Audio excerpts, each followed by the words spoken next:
Esta charla va a ser un poco relacionada con los factores de resiliencia en la agricultura de montaña, en las zonas de montaña. El objetivo final de Moving es analizar cómo podemos incrementar la sostenibilidad y la resiliencia de las zonas de montaña europeas, pero no lo hacemos de una forma utópica o pensando qué bonitas son las montañas y cómo me gusta ir a la montaña.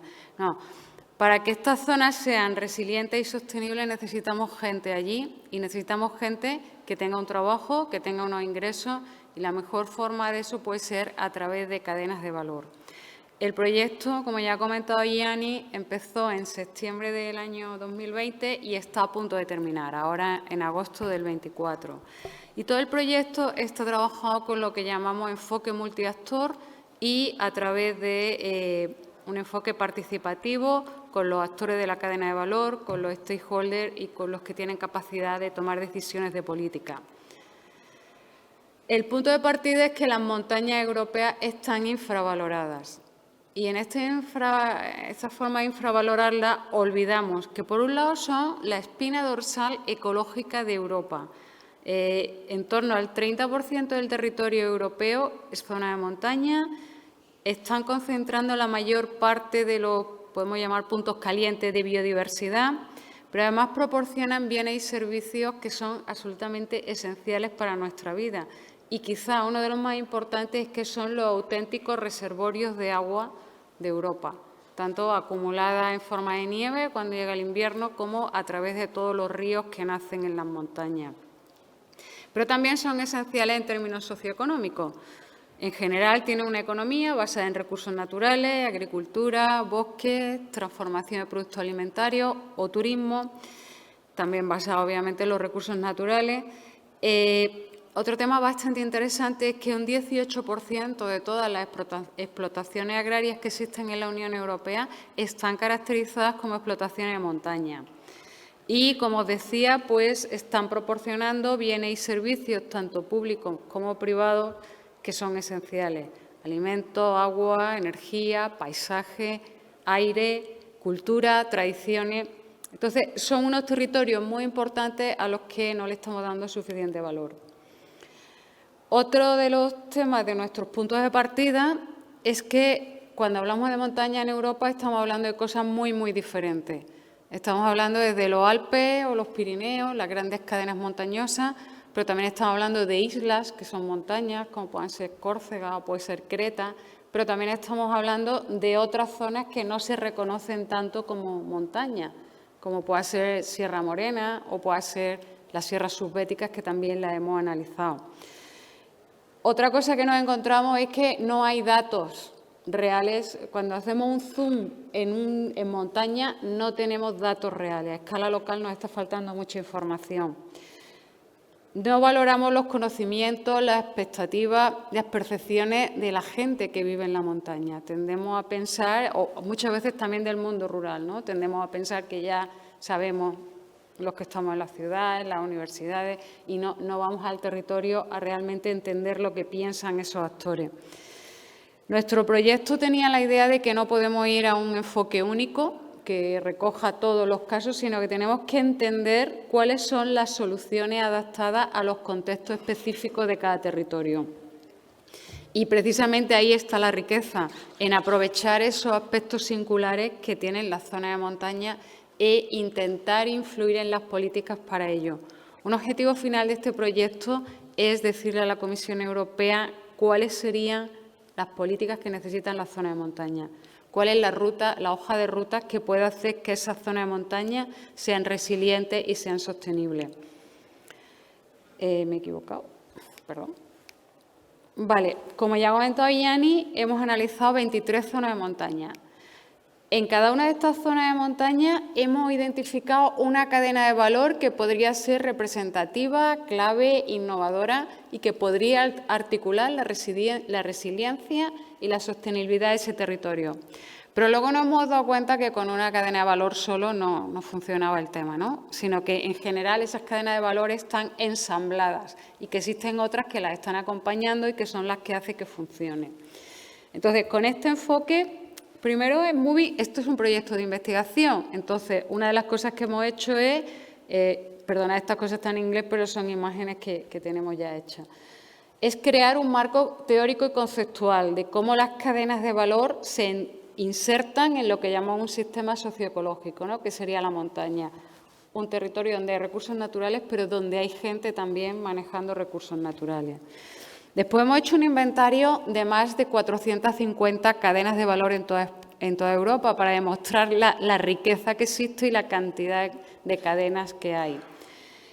Hemos hecho un análisis participativo de los usos del suelo que soportan esas cadenas de valor. Después, obviamente, hemos hecho un análisis en profundidad de cadenas de valor y, además, una comparación cruzada y un análisis de benchmarking. Y, finalmente, hemos hecho un análisis de escenarios. ¿Cómo pueden ser esas zonas en 2050 y qué hay que hacer si queremos que ocurra el escenario más deseado? Entonces, hemos pasado de la diversidad de cadenas de valor al análisis de esas cadenas, a ver su potencial y a mirar las perspectivas de futuro. Como decía, con el objetivo de hacer un análisis de política y una hoja de rutas, y todo esto con un enfoque participativo en lo que hemos llamado nuestra comunidad de prácticas. Entonces, ¿qué hemos hecho? Lo primero de todo, crear una interfaz entre ciencia, sociedad y política. Como decía, con un proyecto multiactor en el que en cada una de las 23 regiones de montaña hemos creado una plataforma multiactor en la que están representados todos los stakeholders con algún tipo de interés en nuestra zona, desde agricultores, ganaderos, empresas de transformación, políticos, investigadores, sociedad civil, totalmente abierta. Las plataformas estaban abiertas. Aquí tenemos algunos de los representantes de lo que hemos hecho en las zonas de viticultura de montaña. Y la idea era co-crear y poner en común todos los conocimientos que había y hacer el proyecto en conjunto, trabajar con ellos. No para ellos, sino con ellos. Y, bueno, colaborando y demás. Entonces, además de esas 23 plataformas locales, hemos creado una plataforma multiactor a nivel europeo y, sobre todo, ha sido muy importante para nosotros trabajar con jóvenes. ¿A qué hemos llegado? Pues que hemos involucrado cerca de 1.000 actores de zonas de montaña europeas, unos 100 miembros en la plataforma europea, ¿no?, que son más empresas, lobby situados a nivel nacional o regional, y luego más de 500 jóvenes han participado en nuestras actividades. Hemos creado ese marco analítico y conceptual que está ya publicado y que es un marco bastante potente porque, como os decía, integra las cadenas de valor dentro del análisis de la montaña como un sistema socioecológico. Este análisis creo que también ha sido muy interesante. Hemos analizado cuál es la vulnerabilidad de los usos del suelo y de los recursos naturales. Hemos visto en cada una de nuestras zonas un ranking de drivers de vulnerabilidad y, en general, los que siempre han predominado en todas están muy ligados o a cambio climático o a temas de despoblación y a temas demográficos. Hemos analizado esas cadenas de valor y podemos decir que esas cadenas efectivamente contribuyen a la sostenibilidad y la resiliencia, que la contribución es mayor cuando la cadena no está sola, sino que está en un ensamblaje, que es un ensamblaje. Pues estamos atrayendo turismo a la zona y a la vez nuestros restaurantes de la zona están ofreciendo los productos de la cadena de valor, las tiendas locales venden esos productos, creas una relación directa con proveedores, con agricultores, con las empresas que hay en el territorio y a la vez ya creas una experiencia que te permite que a lo mejor cuando llegue Navidad te acuerdas, uy, qué rico el queso aquel que tomamos en no sé dónde, voy a pedirlo. O el vino que me recuerda lo bien que lo pasamos cuando estuvimos aquí en la zona Huesca, ¿vale? También hemos visto que está habiendo un acaparamiento por parte de grandes empresas de esa idea de calidad ligada al territorio de montaña, de esa idea de producto que tiene como un atractivo importante y que en muchas zonas se están aprovechando de eso y el valor no está quedando en la zona de montaña, sino que coge la leche y ya hacen el queso fuera, pero como la leche sí que era de esa zona, pues ya aprovechan eso.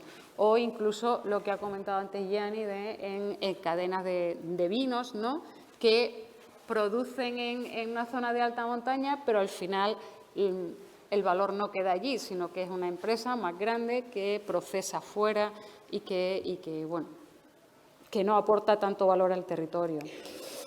También hemos visto que hay muchas cadenas de valor poniendo en marcha estrategias de mejora, de innovación, etcétera.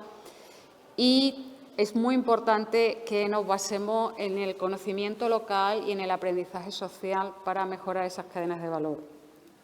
Y finalmente, las cadenas de valor, quizá el mayor valor que le dan a la zona de montaña es social. Aparte que le puedan dar un valor económico, el hecho de que existe esa cadena retiene a gente en el territorio, atrae a nueva gente, tanto como pobladores como gente que viene a conocer la zona y demás. Entonces, tiene un componente social muy importante. Y finalmente, pues son esas cadenas de valor las que conectan la montaña con las zonas bajas, pero también con el mundo, porque muchos de los productos se consumen fuera, se comercializan fuera, incluso en otros países. Bueno, también hicimos 5 clústeres de cadenas de valor basados en 5 problemáticas muy concretas o 5 oportunidades muy concretas. Uno son los aspectos sociales y demográficos, otro tema de innovación e infraestructura, otro tema de territorio, cooperación y gobernanza, naturaleza y servicios ecosistémicos y, finalmente, valor y productos de calidad.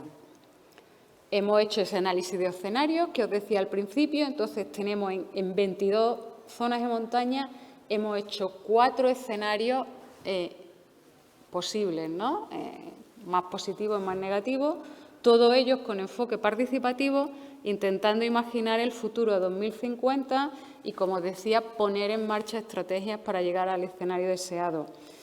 Además, hemos analizado esos 5 clústeres, un análisis de escenario en los 5 clústeres y un gran escenario a nivel paneuropeo.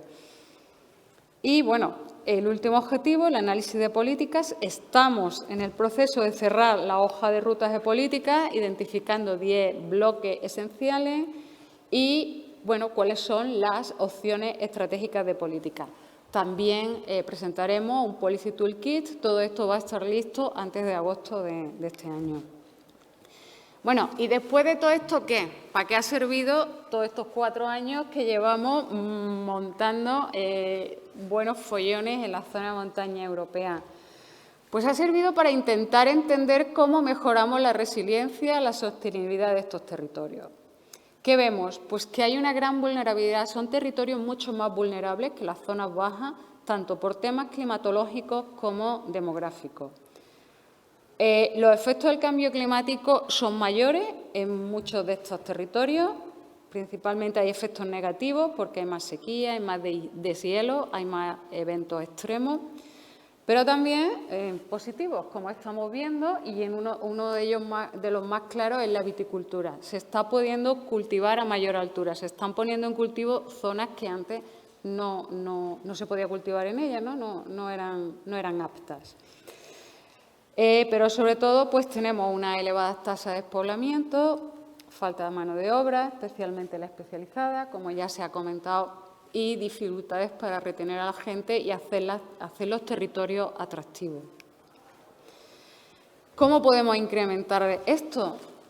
Pues yo creo que la mayor apuesta sería empezar a entender cómo he empezado. Las zonas de montaña europeas son únicas. Tienen un papel importantísimo tanto con aspectos ambientales como con aspectos socioeconómicos. Entonces, necesitamos como consumidores, como ciudadanos, entender que queremos esas zonas de montaña, que queremos que sigan vivas. Y para que sigan vivas y para que sigan cuidadas, porque cuando se abandona un territorio los riesgos ambientales se incrementan enormemente, tenemos que apostarle por ese territorio, ¿vale? Y tenemos que estar listos a entender que tienen productos únicos y que podemos pagar un premium por esos productos. No tiene que pagar 300%, pero a lo mejor podemos pagar un 15, un 20, un 30% más y reconocer que no solo compramos productos, estamos comprando territorio, estamos comprando salud, estamos comprando calidad y estamos comprando que esa zona de montaña siga existiendo como tal, ¿vale? Entonces, por ejemplo, hay una cosa que no sé muy bien cómo traducirla en español, que lo regula, está regulado a nivel europeo, existe una normativa que es como el término de calidad opcional de producto de montaña. Bueno, pues en nuestro país no se ha desarrollado, ¿vale? Existe en Italia, existe en Francia, existe en Rumanía, está muy desarrollado, pero ¿por qué no lo hemos desarrollado en España? Ahí lo dejo, tengo mis ideas, pero es una pena que no podamos ponerle a un producto, decir producto de montaña, porque a lo mejor es un incentivo para que la gente lo compre y para que sepa que está valorando la montaña. También necesitamos que haya decisiones a nivel político y a nivel de los consumidores, como ahora voy a comentar. Los productores también deberían entender que si participan en un sistema de calidad, no estoy hablando de un sistema de certificación, simplemente de calidad. Normalmente estos productos tienen mayor calidad, porque ha sido más difícil producirlo, porque hay menos producción, menos volumen, porque a veces no es rentable hacer muchos tratamientos, con lo que tienen menos fitosanitarios o tienen menos pesticidas. Entonces, los productores deberían de entender que tiene sentido meterse en un sistema de calidad, aunque solo sea que te lo reconozca el mercado, sin que tengas que pagar un extra porque te lo certifiquen o por estar en un consejo regulador y demás. ¿Qué ocurre también? Pues que hay una competencia muy desleal, porque hay muchos productos, como os decía, que se están aprovechando de la marca del territorio para vender. Y os pongo un ejemplo muy claro. Nosotros, en nuestra cadena de valor en Córdoba, ha sido el jamón ibérico con denominación de origen. Hay que ser un experto, como hay que ser un experto en vino, para ir a la tienda y comprar lo que realmente quieres comprar, ¿vale? Cuando a ti te dicen que estás comprando un jamón ibérico cebo de campo, ese cerdito no ha visto el campo en su vida, ¿vale? Lo único que le ha dado el sol, pero le ha dado el sol en el patio de la explotación. Pero tú ya, estoy comprando un jamón ibérico, no. Y hay toda una dinámica de los que no hacen ese cerdo ibérico 100% bellota y de verdad raza ibérica, para que sigamos en esa nebulosa en la que el consumidor no entiende bien de qué estamos hablando, ¿vale? Y podamos seguir vendiendo unos productos que no son los reales que pensamos que estamos comprando. ¿Qué más hace falta? Pues que la carga burocrática, los costes de certificación para los productores sean menores, que haya una gobernanza y una distribución de poder a lo largo de la cadena de valor en la que los pequeños se sientan valorados y también que rompamos la presión por la intensificación. Vuelvo a mi cadena. Un jamón ibérico de OP significa que ha habido un cerdo por hectárea en la montanera. La montanera es el periodo en el que comen bellota en campo. Hay veces que hay 100 cerdos por hectárea.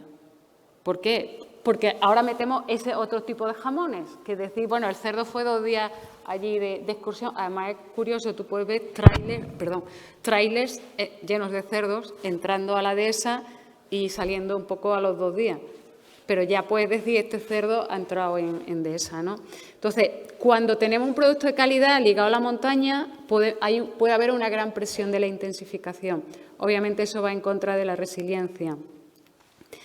¿Qué podemos hacer como consumidores? Pues, como os digo, valorar los bienes y los servicios de calidad que nos está dando esos productos, entender lo difícil que es producirlos, que hay mucha menos producción en la zona de montaña, que hay más problemas, que muchas veces no tenemos las empresas transformadoras, no tenemos un alto poder de negociación porque son pequeños productores, masa crítica también pequeña.